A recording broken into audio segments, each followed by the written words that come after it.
الحمد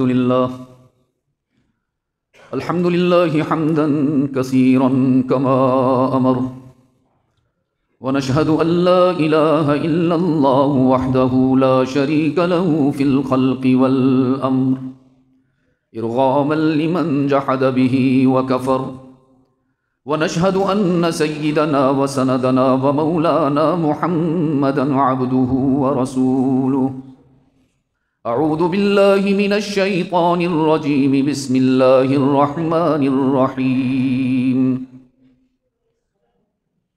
قل أفغير الله تأمروني أعبد أيها الجاهلون، ولقد أوحي إليك وإلى الذين من قبلك لئن أشركت ليحبطن عملك ولتكونن من الخاسرين.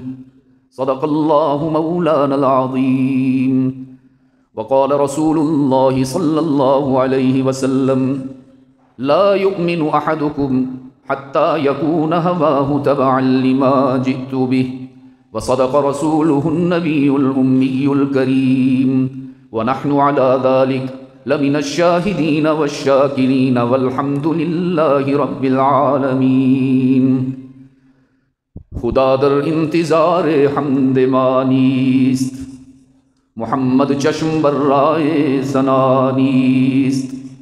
محمد حامد حمد خدا بس، خدا مدى آفرین مصطفیٰ بس. محمد از تو می خواهم خدا را، خدایا از تو حب مصطفیٰ را. اللهم صل على محمد وعلى آل محمد كما صليت على إبراهيم وعلى آل إبراهيم إنك حميد مجيد. اللهم بارك على محمد وعلى آل محمد كما باركت على إبراهيم وعلى آل إبراهيم إنك حميد مجيد. اسٹیج پر موجود اکابرین امت، واجب الاحترام علماء کرام، بالخصوص زینت المحدثین شیخ الحدیث حضرت مولانا قاری چند محمد صاحب دامت برکاتہم، میزبان مکرم حضرت مولانا قاری شکیل احمد صاحب دامت برکاتہم، ارباب علم و دانش، محترم بزرگوں، عزیز دوستو، آج 10 نومبر 2022 ہم یہاں مرکزی جامع مسجد شیراں والا گیٹ، ہری پور، ہزارہ، پاکستان میں سالانہ سیرت سرور کائنات صلی اللہ علیہ وسلم کے عنوان سے معنون اس مبارک تقریب میں دعوت اور تبلیغ کی نسبت سے جمع ہیں. جیسا کہ آپ حضرات کے علم میں ہے کہ ربیع الاول اور ربیع الثانی کا کچھ حصہ پوری دنیا میں اور بالخصوص ہم وطن عزیز پاکستان میں سرکار دو عالم صلی اللہ علیہ وسلم کی مدحت کے حوالے سے تقریبات کا انعقاد ہوتا ہے. تو اسی حوالے سے ہم بھی صبح کہیں، شام کہیں، دن کہیں، رات کہیں حاضری ہوتی رہتی ہے. لیکن اور آج تو بالخصوص میں دوستوں کو بتا رہا تھا کہ جب میں گھر سے روانہ ہوا، احباب سے مشورہ ہوا تو ساتھیوں نے فرمایا کہ موٹر وے نہ لیا جائے کہ شاید راستہ بند ہو. تو پھر میں وہ جو آپ کا کیا ہے پیر سہاوا والا جو راستہ ہے وہاں سے آیا. تو میں نے کہا کہ 5 دن کے سفر مجھے اتنا نہیں تھکاتے جتنا اس آدھے گھنٹے پونے گھنٹے کے سفر نے تھکا دیا ہے. لیکن ہری پور والوں، درود پڑھتے ہوئے میں دیکھ رہا تھا کہ فیصل ندیم اتنا نہیں تھکا ہوا جتنا آپ حضرات تھکے ہوئے ہیں. اللہ اکبر. اللہ ہمیں ایمان کی حرارت نصیب فرمائے. رحمت عالم صلی اللہ علیہ وسلم اس کائنات میں انسان کو قیمتی بنانے تشریف لائے ہیں. جیسے کچھ لوگ لوہے کو قیمتی بناتے ہیں پالش کر کر کے، کچھ لوگ لکڑی کو قیمتی بناتے ہیں، کچھ دھاگے کو قیمتی بناتے ہیں، کچھ مٹی کو قیمتی بناتے ہیں. محمد مصطفیٰ نے انسان کو قیمتی بنایا ہے. یہ لوہے کا راڈ دیکھتے ہیں، لوہار کی یاد آتی ہے.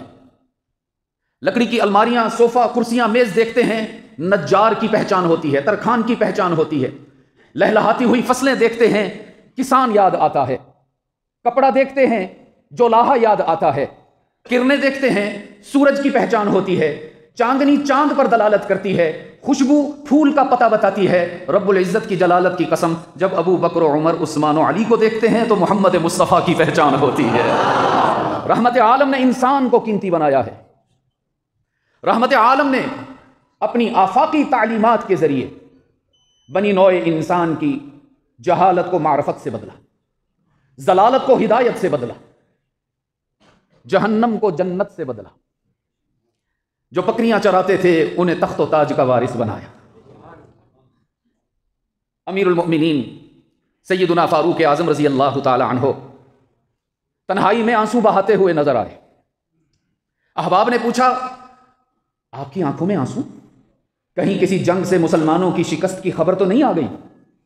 فرمانے لگے نہیں بحمدللہ ہر محاذ پر مسلمان کامیاب ہو رہے ہیں۔ تو پھر روتے کیوں ہیں امیر المومنین؟ آپ کی آنکھوں میں آنسو کیوں؟ فرمایا روتا اس لیے ہوں آج اسی مقام پر کھڑا ہوں جہاں بچپن میں بکریاں چراتا تھا، اور بکریاں میرے قابو نہیں آتی تھی۔ کوئی ٹیلے پر چڑھ جاتی، کوئی درخت پر چڑھ جاتی، سارا دن بکریوں کے پیچھے دوڑتا بھاگتا رہتا۔ جب شام ہوتی تو میرا والد خطاب مجھے ڈانٹتا، مجھے جھڑکتا اور کہتا عمر بکریاں سنبھال نہیں سکتے، زندگی کیسے گزارو گے؟ آج اسی مقام پر کھڑا ہوں اور ابن خطاب کی حیثیت سے نہیں، امیر المؤمنین کی حیثیت سے کھڑا ہوں۔ 22 لاکھ مربع میل کی سلطنت پر میرا حکم چلتا ہے۔ جب یہاں آیا تو میرے ضمیر نے مجھے احساس دلایا عمر تو وہی تھا جس کی بات بکریاں بھی نہیں مانتی تھیں۔ یہ کس کی تربیت کا اثر ہے؟ یہ کس کا فیضان نظر ہے؟ یہ کس کی سیرت کی اتباع کا ثمر ہے کہ آج خط لکھتے ہو تو دریا بھی غلامی کرتے ہوئے نظر آتے ہیں؟ رحمت عالم کی سیرت نے انسان کو قیمتی بنایا ہے، اور یہ فارمولہ آج بھی ہمارے مابین موجود ہے۔ آج بھی اگر ہم اپنی پستی کو بلندی سے بدلنا چاہتے ہیں، اپنی ذلت کو عزت سے بدلنا چاہتے ہیں، اپنی ضلالت کو ہدایت سے بدلنا چاہتے ہیں، اپنی شقاوت کو سعادت سے بدلنا چاہتے ہیں، رب کعبہ کی قسم کوئی اور فارمولہ نہیں، کوئی اور کلیہ نہیں، بس صرف ایک ہے، آنکھیں بند کر کے محمد عربی کی اتباع کر لیجئے، بات بن جائے گی انشاءاللہ۔